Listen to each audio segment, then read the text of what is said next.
Dragon Ball Super Broly promises to take us on a visual journey that will shape the gold standard for Dragon Ball movies on the whole. But what of its plot? There has been a lot of concern surrounding the story content of Dragon Ball Super Broly and how that story content will actually play out. One of the biggest questions I hear asked is, who will die?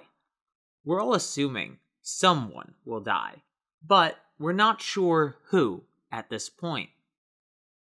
Let's discuss all the characters most likely not to make it to the end of this movie, right after the video intro.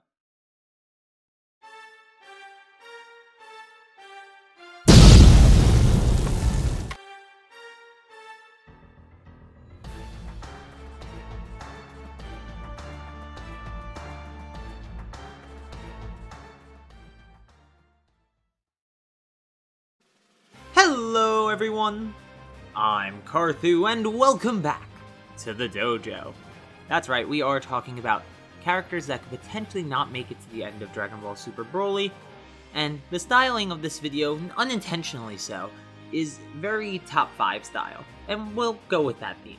I'll do this in the order that I think is least likely to potentially most likely, roughly, because I think there are some factors that are pushing favors towards one against the other, and things like that. But, that being said, I already did an intro before the intro, so let's jump into it. Bulma. Now, I never said a character would be permanently dead after the movie, so I think it's possible for Bulma to get killed since she's in the crossfire the whole time. She's in the Arctic looking for the Dragon Balls when Frieza and Broly arrive. She seems to even be on that sort of fiery wasteland portion of the movie where Frieza and Broly are fighting, which could mean something, but I'm gonna save that for a different video. And it just seems a little unlikely that she'd come out unscathed. This can work with the end of Z, of course, which they said they're not gonna retcon, as long as she's revived. But I do find this one somewhat unrealistic in terms of Dragon Ball, because most likely she'll just plot armor herself out of any danger and away from the heavy combat areas. But overall, we have two choices. Resurrection F style, where she doesn't get touched at all despite being so close to this deadly action, or a new approach, where Bulma is actually killed because of her overconfidence, and that's something we've seen expressed in the bio for her. But that's it for Bulma. I do think she's the least likely to die, but it is definitely possible. Beerus. Now, Beerus has a new design for the movie, and is in a good amount of the promotional material. Broly has been stated to be stronger than or near the realms of a god of destruction. It's sort of vague, but it would be interesting to actually see him go after Beerus and potentially kill him, or Beerus go after him and potentially lose. This would be the first time Beerus has ever been shown to be weaker than someone, though Jiren logically should be stronger than Beerus due to statements before the tournament and during the tournament. But ignoring that, Broly would be the first character to ever knock Beerus down a peg, and potentially end his whole life. This could very well be what Frieza does first, is go after Beerus. He may not even go to Earth right away, he may test out his new puppet on the big dog in the universe, in this case Big Cat. What's even more important is that Beerus after Super is someone that we're emotionally attached to, and I feel like his death would actually work fine with the end of Z, where he is, of course, nowhere to be seen. He wasn't made yet. It would really be an emotional roller coaster. You could keep him permanently dead by having some rule that the gods of destruction cannot be revived because of some universal order, and you would just have a really sad beginning to this movie, potentially. And if that's the beginning of the movie, well, we were told the beginning of the movie would make us cry, weren't we? Broly. Now, of course, Broly is our main villain.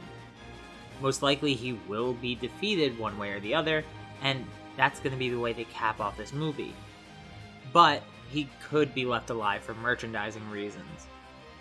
Now, that's not a guarantee of him sticking around after this movie, I tend to think that he will stick around. If I was making Dragon Ball, I probably would make him stick around and have him develop into his own character and away from the identity of movie 8. But if he does die at the end of this movie, would we really be surprised? He is a main villain in a movie for Dragon Ball, and honestly, they always tend to die. I think Beerus is the only one who's actually managed to escape without dying, or at least being presumably dead, like Broly and Cooler and villains like that.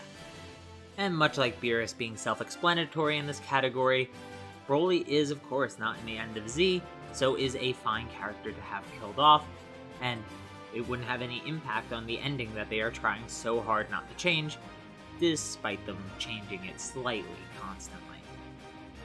But with that, we should move on. Frieza. Overused, and honestly, forgettable at this point, or just plain annoying.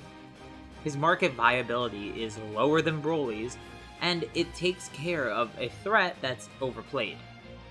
Frieza coming back to Earth to do bad things is very much in line with what he did after Namek with his mecha body and his father, King Cold. But what also happened in that original scenario is that Frieza was killed when he returned to Earth. And very well, Frieza could do the same thing. This would be not only the second time that Frieza has come to Earth only to be killed, but the third, because he was obviously killed in Resurrection F. 3 times Frieza would have to die on Earth, and you know what they say, 3 strikes, you're out. This could be a true end to Frieza's character, and being killed would obviously fit the pattern that I just listed. In this movie, I feel like his role should be that of a transportation device. For Broly, anyway. Because Broly is the main antagonist of the movie, not Frieza. Broly may even be the one to kill him, especially with no control collar on, and a tragedy having just happened. But we'll discuss that in a moment. So here's a quick honorable mention to keep in line with this sort of top 5 structure I have going, and that honorable mention is of course the one, the only, Beats by Dr. Dre. No, Beats by Akira Toriyama. Now, Beats is all but confirmed to be the Saiyan standing next to Paragus in the first movie trailer. Considering he doesn't make it to Earth, as far as we know anyway, it's almost certain that he'll be Broly's first victim. His relation to Paragus and Broly is unknown at this point, but him being an underling of Paragus, who we know was Vegeta's right hand, King Vegeta that is, does not seem too far-fetched in my opinion. I think the funny part about his placement is I think he is the most likely to die, but he's not a significant enough character for me to actually care enough to put him at number 1 on this list. So I wanted to just give him an honorable mention and leave only important characters really on the main list. Though I do really think Beats will kick the bucket before the end of this movie, actually probably in the beginning of this movie if I'm being honest. So, number 1 is of course Paragus. This one is by far the most likely outside of Beats, especially if we interpret certain spoilers a certain way. So if you want to avoid any spoilers, vague as they may be, click off now.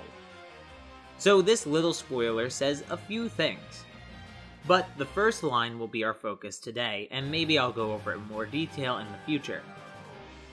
A gigantic, full-powered transformation, triggered by intense sorrow. This is referring to Broly's final form, his fully buffed, 3 meters tall, also according to this, form that is the full-powered Super Saiyan for him. This line also seems to indicate that the form will arise due to some kind of tragedy befalling Broly, and Paragus' story was also stated earlier to be tragic in this movie. I believe that these tragedies will be the same thing. That thing being the death of Paragus. It makes sense that losing his father would trigger a transformation, and it actually appears to be the case that Paragus has a deep love for his son. This would be emotionally resonant with Broly, and I think there's valid reason to kill Paragus if Vegeta and Goku think that Paragus is the reason Broly is doing what he's doing. Maybe they think Broly isn't choosing, to be the servant of Frieza and is actually just following Paragus' orders because of the device on his neck. Well, what do we have to do? Kill Paragus and then no device. And then no Broly. That's going to be the easiest way to stop this madness. But all it does is activate Broly's true power. It ascends Broly to his next level. And honestly, this sort of writing does feel incredibly cool. Especially for Dragon Ball. You just sort of don't see this type of stuff, especially from the villain's perspective, the antagonist's perspective.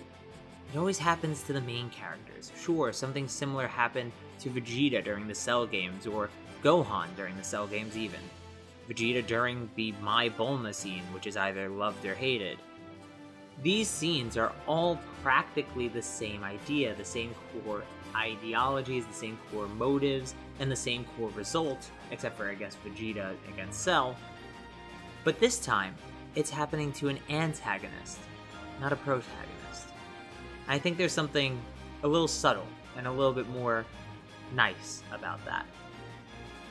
It's almost like it parallels also Goku and his first Super Saiyan transformation. Because of course, Krillin's death is what resulted in Goku turning Super Saiyan 1 for the very first time, and Broly and Goku are said to have similar paths of destiny leading to each other. Well, let's see if that poetry is actually what they're trying to go for. But that's just my opinion, guys.